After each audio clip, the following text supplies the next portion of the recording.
Everybody, hello. Hello. We have just made it to my wonderful cousin Dan's house, along with his wife JC and their kids, and they are saints for letting us stay here. So thank you to you guys. We're gonna get Laura a nice place to just have some rest and quiet before surgery tomorrow. But first, I wanted to do a little bit. CJ's paintings.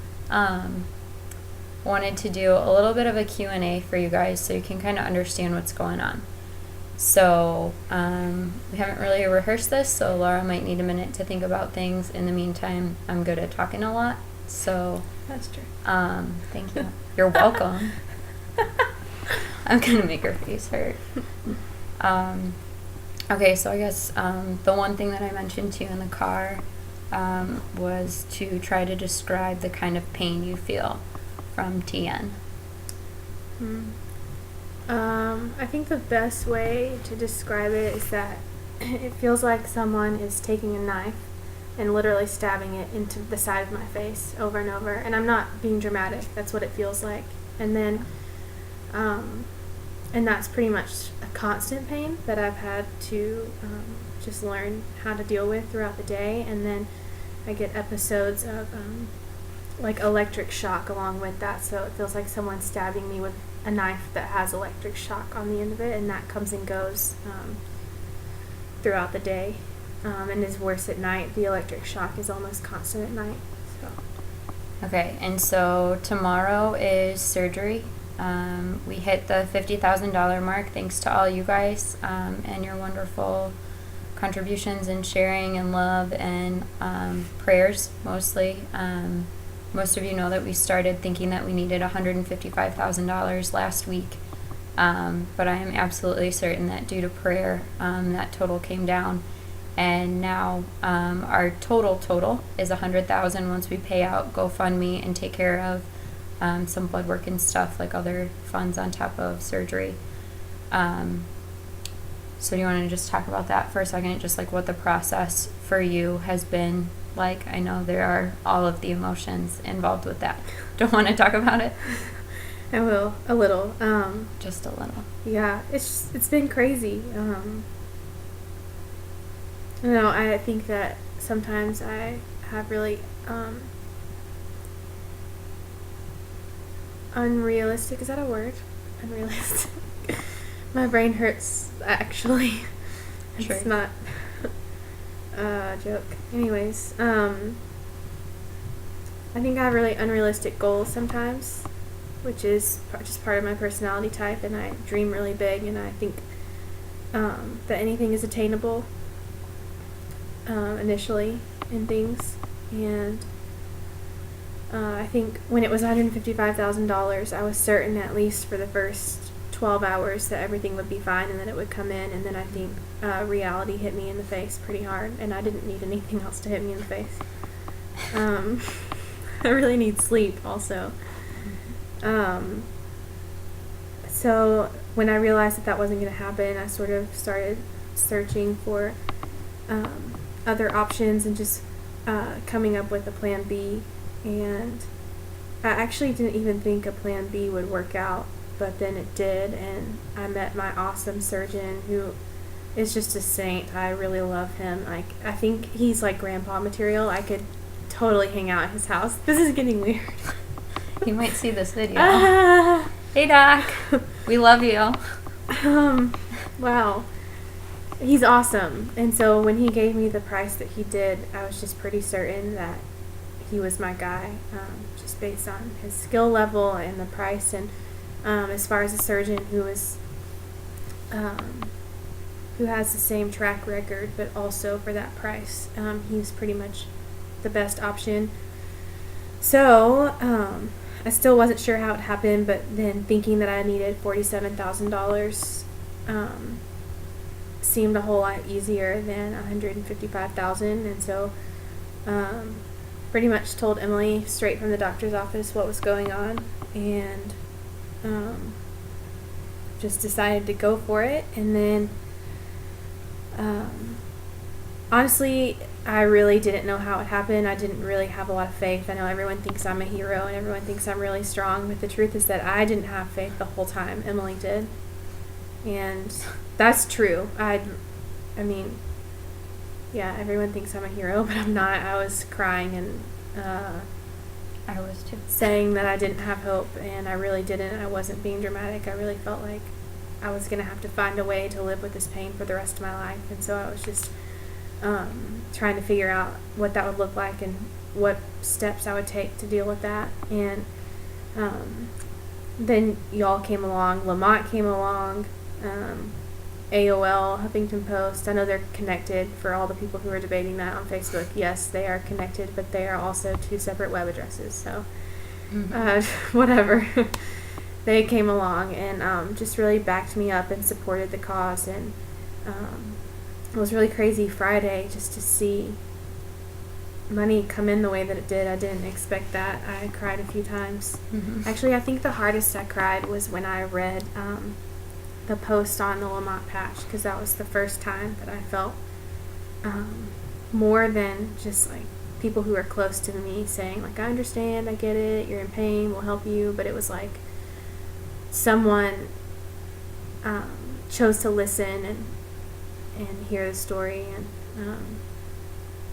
I really bawled my eyes out because I felt like I was being heard. I felt like I had a voice, and not just for myself, but for everyone who struggles with this. And anyways, yeah, it's been crazy. And then we just found out today that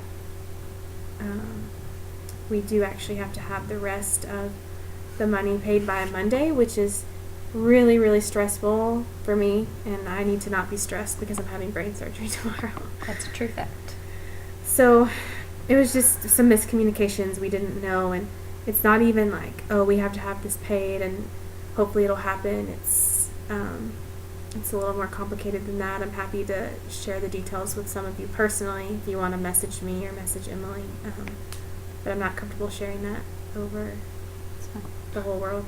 But yeah, so thank you for everyone who's donated. It's really been a crazy, wild ride. I think I told several people I felt like someone who was pregnant, waiting to have their child, but just never going into labor. And that's how I felt like. I was just constantly waiting, but not knowing if it was ever going to happen. So, praise God, it's happening tomorrow. It is. Okay. And then one more question is just like with the amount of hope that you've experienced and just the support and love, and we were told that this is the kind of thing that doesn't happen in the exact scenario that we're in, and kind of the parameters that we're dealing with. So this is kind of a first-time thing, and just feeling like that's you, like you're kind of a pioneer, and the fact that it's TN and a lot of people don't know what it is and haven't heard of it and don't know anyone who suffered with it. What would you say just to encourage other people who are in a similar scenario, like just about keeping faith or I would just any kind of message of hope? I would just say that it's important to know that you're not alone, because I felt like I was alone, and then all of a sudden thousands of people all over the world that don't even know me were supporting me and reading my story and listening to me. And yeah, I had several people really challenge me and what is the word in English? For what? Oppose? Yeah. Oppose my plans. And I would say, first of all, that trigeminal neuralgia is something that unless you have it, you can't understand. And I would say to anyone who ever reads someone's story about it to always take the time to listen to their story and their journey before coming to any sort of conclusion about what is best for them. And then to anyone who might be struggling with it, I would say, again, just know that you're not alone, and know that ultimately only you can understand, well, and anyone else who has it can understand the pain. And so just know that it's real and that you're not crazy, because I thought I was a crazy person. Well, I mean, I am really crazy, but Give yourself a break. that's a whole other story. Part of that is the sleep deprivation. It's a little escalated this week. Yeah. Yeah, I would say just, I don't know, maybe reach out to others when you feel like you don't have hope, because I didn't have a lot of hope, and that's really unusual for me. I have a track record of having a lot of faith and having a lot of hope and not giving up and really pressing in, but as each day passed, I just got exhausted in a way that I've never experienced before. And so I would say to not be afraid to ask others to fight for you, because I've had to do that, and it's been super humbling. I just wrote a blog about it that you can read, but it's been really, really humbling just to let people fight for me, and really just to surrender and choose to believe that people in my life love me enough to fight for me. So, and we do. Do you have anything else you want to talk about, or anything you want me to talk about? I would just say that this is a really big deal, what's going on, and this isn't just my story anymore, it's your story too. And so how the story plays out is your story too. And so that's not a bad thing, that's a really amazing thing, because there are just so many people involved, and it's your story. And I think it's really awesome that we get to see it through, see it to completion together. So second all of that.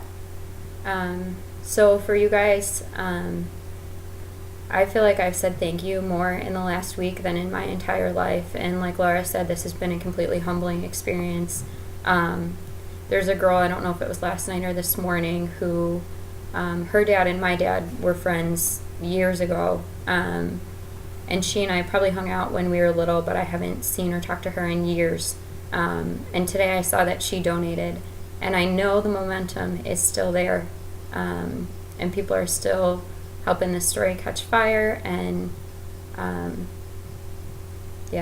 talked about that a little bit in the last video, but I just want you guys to know that I'm proud to be from Lamont, and proud. Oh, I'm going to get choked up. I wasn't going to do that. I wasn't, and I didn't. So I know. Joke's on you.